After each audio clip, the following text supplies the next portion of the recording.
Hi friends, Jenny here, and this is Jenny's Light Within. That's becoming a thing now. I have brought you to one of my favourite spots in the middle of the rainforest, a little waterhole. It sits right on my doorstep, and yeah, it's a gorgeous little spot that I sometimes come to sit and be quiet and contemplate and reflect, and I wanted to share it with you. And in coming down here, I'm so delighted because I don't know if you can notice on the water there, but there are some beautiful blue lotus lilies that have shot up between the lily pads. They weren't here last time.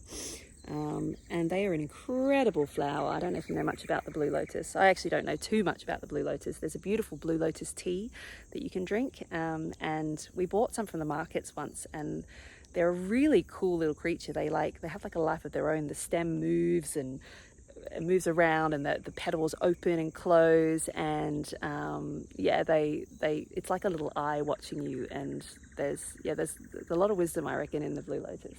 But it's really cool because I was feeling really compelled today to talk about the darkness and the lotus flower. I'm just going to take a little seat here. I was going to go for a walk because I'm being eaten alive by mosquitoes, but we'll see how we go. If they start eating me, we'll walk and talk. There's another one there. I don't really want to be killing mosquitoes on camera. Anyway, the blue lotus, it's a really incredible creature because they start in the thick, oozy, dark mud, like the real, if you imagine the darkest, stinkiest, densest place, that's where this little lotus flower has to begin its journey. And through the trust of a mustard seed, it has to somehow grow its way up towards the light, trusting that there is something waiting for it there as it makes its way up through the thick, oozy mud and journeys towards maybe a speck, what you might see a little speck, and then it gets bigger and bigger and bigger until the point you imagine when this lotus flower pokes its head up through the water and out towards the sun and feels the heat of that sun and the brightness, and then it has this beauty and it spreads its petals into all of its gorgeous, delightful beauty. And I guess it reminded me a lot of the journey that we have here, as humans. And, I've named this channel Jenny's Light Within, but I felt compelled to talk about the darkness because that light that I have cultivated within has only been the result of navigating immense darkness, and immense pain and heaviness and density. And we live on a planet of duality. Everything has its opposite. You got hot, cold, up, down, in, out, positive, negative. Abraham Hicks talks about it as one stick, and you have the positive aspect and the negative aspect and everything in between. And it's really true. In this human experience that we have here, duality exists. To differentiate. If everything was blue, there would be no sky. We wouldn't know blue because everything's blue, right? And so it's the same with us and this idea of the light and the dark. And I sit here in a place where I can honestly say that having navigated through the darkness and the depths of some heavy darkness, I really do know darkness. I know pain, and I might go into that in future segments, and who knows what's to come. And I'm not going to talk about how I navigated that darkness at this moment, but what I will say is that having navigated such extreme darkness, that the result of that duality is that it has its opposite. So as a result of going to such low depths and dark depths, I have been able to now experience the opposite of that, having worked my way through that. And I have been able to, I truly can say that my biggest achievement thus far in this lifetime is that I truly know joy. I really do know what that feeling of bliss for no reason, what that is. It's why I'm here, because it needs to be shared. I feel it's one of those things. It's not just for me. It's what we're all here for. It's why we're here. It's why we're here in this human experience, to really embody that light and to get to experience what that is here in this physical dense form. And I guess the reason I want to talk about it today is because, you know, I'm still navigating my way through moments of darkness. It comes up, and this idea of trust, like this lotus flower that had to trust its way up through the dark, muddy depths of the waters of the pond. Like sometimes it's hard to find that trust. Like, how do you trust in something that you can't see? You know, where does that come from? And in my experience and on my journey, I have to say that cultivating the gratitude for what I already have, and where I'm at right now, not looking for the outside circumstances to reflect back to me, you know, what I'm feeling, has been probably the biggest key, because that there is where the alchemy lies. Like, life isn't going to always show you what you want it to show you. It's not going to always reflect where you're at. You know, I feel like there's maybe a bit of a time lag on this creation process. Like, we are here as creators, and reality's reflecting back to us what we're creating. But, you know, sometimes it's like when you're stepping into these new versions of yourself, you have to sort of be in those ways first for the rest of reality to catch up with you. And so that takes deep trust, right? To really trust in something that no one else sees, including yourself. You gotta be it, right? That's trust. It's being it. It's like being the knower of it. It's not just believing in something. It's like it's knowing it. And it's not always easy. Some days it's really hard to cultivate that, you know, when you're not being shown what you want to see, for example, you know, and it could come in a multitude of ways. You know, I've had this experience many times on my journey, and I'm still going through it at the moment. My current circumstances maybe don't reflect the financial abundance I would like to see, and that's been a bit of a recurring theme in my own life, and trusting in that, and navigating, and I know a lot of it came from my own sense of self-worth, and it, you know, it's like you have to be it. You have to be the abundance. You have to be the worthiness, which takes courage and trust. And I have found that if I can find gratitude for where I'm at and for the abundance I already have, that's where the magic lies. To be able to find the light in the dark, it's a really beautiful tool. And I know, I mean, you may be sitting there thinking, well, how do I find the gratitude in, you know, in losing my loved one, for example, or in losing all my things, or in you know, losing my job, or, you know, in the pain I'm feeling in my body, if you're going through some sort of illness, or whatever it is that you're traversing right now. Like, how do you find gratitude in that? It's really, really difficult. I understand that. I really do get that. But I've been practicing this for a little while now, and I'm at this point in my life where I'm realizing that when you can start cultivating the being state, regardless of what the circumstances are telling you, then does it really matter what the outside circumstances reflect back to you anyway? Because the only reason we want those things, in the having of those things, is because, you know, it grants us permission to feel the thing that we want to feel, right? Like, for example, for me, the financial abundance, you know, give me the feeling of security and of, you know, being safe and living free and expressing myself truly as I want to. And yet, you know, I can cultivate that without the financial abundance. I can be those things, and I have been practicing that, and it's been amazing how I can shift my attention into these ways of being, and I can shift my entire day. I mean, it's incredible when you realize the power that we have as humans. And I'm not saying this is easy, and it has taken me a long time to get to this point, and I've had to navigate my way through a lot of healing. You know, I had to regulate my nervous system to begin with, and move into the darkness and feel the darkness and face a lot of the darkness. So I understand it takes work to get to this point, but as I am being continually asked to trust and trust in the unknown, even just by being here and sharing, like, this makes no sense to me. I've been off social media for like 6 years and beyond. I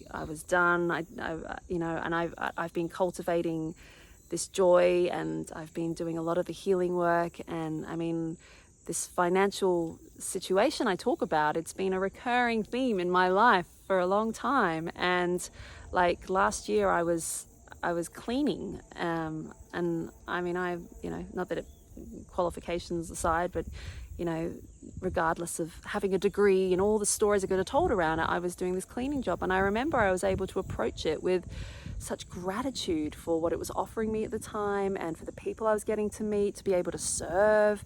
And there was so much to be grateful for within the job. And the point I want to make is that I am still being asked to trust, and I don't know how it's going to unfold. And me being here and showing up is me trusting in embodying this light that I'm talking about, because I've been cultivating it, and I've been doing this work, and I've been quietly cultivating this inner sense of peace for a while now. And I just have this call that it's not just for me. This is a teaching for everyone. This is where we're moving to on the planet. Everyone deserves to feel these moments of bliss. And I see the suffering on the planet. I see the darkness, and I know it's possible to move through that darkness into these lighter places. And I love the duality now. I love that I've been able to move from those dark spaces into its polar opposite and experience just such heightened joy and bliss, just from a breath. And I can truly honestly say that, and cultivate that as a daily ritual. And it keeps growing, and I know it will keep growing. And so me stepping here into this journey here with you, talking on camera, it's such an uncomfortable place for me to be, and so new and so unknown. And I'm having to really lean into this trust, and even have no expectations about what this is and who it's for and why I'm doing it, but in my sharing it, it's my way of creating. I'm stepping out of the waiting, and I'm being it. I'm that's what I was saying before about embodying. Trust is embodying it. It's being the knower. And to be the knower, this is what I'm being called to do, is to share this, and with no expectation of what this needs to be or how this needs to go. And I still have my wavering moments where, those mind patterns and self-doubt comes up, and you question, and but I'm here, I'm showing up, I'm sharing. And I guess if I wanted to come to a point today, I'd like to come to a point. I feel like maybe my encouragement to you, if you're not already doing this, is to just, find yourself where you are right now, and be with you as you are right now, and just look at what you can find to be grateful for. And I say this with love, and I know it could be triggering for people that are in the heights of darkness, and And I really do know that place. I really do. I remember when my son passed away 15 years ago, very suddenly and unexpectedly. Like the ground was ripped from beneath my feet, and like it's the darkest place I've ever been. And how do you find light in that? And I remember sitting on the beach, and Eckhart Tolle's words helped me through. He was talking about the power of now and can you find the thing to be grateful for. And I remember I placed my hands into the sand. I was sitting on the beach, and I remember just being able to, because I was so raw and I was so numb, and it felt like life was over. There was no hope. This was it, you know, like life was done. And that hopelessness, that place of utter hopelessness, it is awful. It's awful. I truly know. I really do. But I remember in this moment, I was able to shift my attention to being able to feel my hands through the sand. And I had worked in hospitals with really sick kids, and I'd seen kids that were paralyzed, you know, from the neck down. And I remember thinking, well, I get to do this. I get to feel the sand with my hands. I get to. And whilst there was all the heaviness and all that pain was still there, that didn't go, I was able to shift my attention into something better in that moment. And that is what I'm talking about here, this alchemy, like alchemizing where you're at. And I tell you, from that moment of shifting my attention to the sand to the moment I'm sitting at now, whilst I'm still navigating, and there's still so many unknowns, and there's still things playing out, and I still have needs, and there are things I don't know how it's going to go, and I'm still having to trust. I tell you, the journey just got better and better and better. It just kept getting better. And I'm not saying there haven't been there moments of having to navigate and moments of discomfort. You know, we're human. We're going to feel uncomfortable. We have skin and bone. We have a physical body. It's going to hurt at times, and that's all part of this journey. But my point is that if you can find that little ounce of gratitude for what you already have and start there, then that's where the magic lies, and that's where the transformation lies. And that is how we cultivate that light within. So I had no idea where this was going to go today, and that was quite the rant. But yeah, I hope that my message has landed and, you know, maybe understood. Thank you for being here. Thank you for being with me, wherever you are and whoever you are. Just remember, you do have that light within, and even if you can't feel it, or even if you can and you're working and cultivating it, but you're meant to be here, and you're meant to be here to be embodying that light. That is for you. That is for all of us. That is what we're here for. We are here to be an embodied light that, like I said before, that gets to walk in our truth, in our true essence, expressing ourselves as that light. And you get to be that. You do. And the journey may seem long and hard, and it can be, but it's so worth it. So worth it. So if you're cultivating that light, then I honor you, my friend, because it's not an easy journey, but I wish you well on this journey, because that's why we're here. It's what we're doing here in this human experience, this weird physical human experience. So, without rambling any further, I'm going to leave it there for today, and maybe see you in the next video.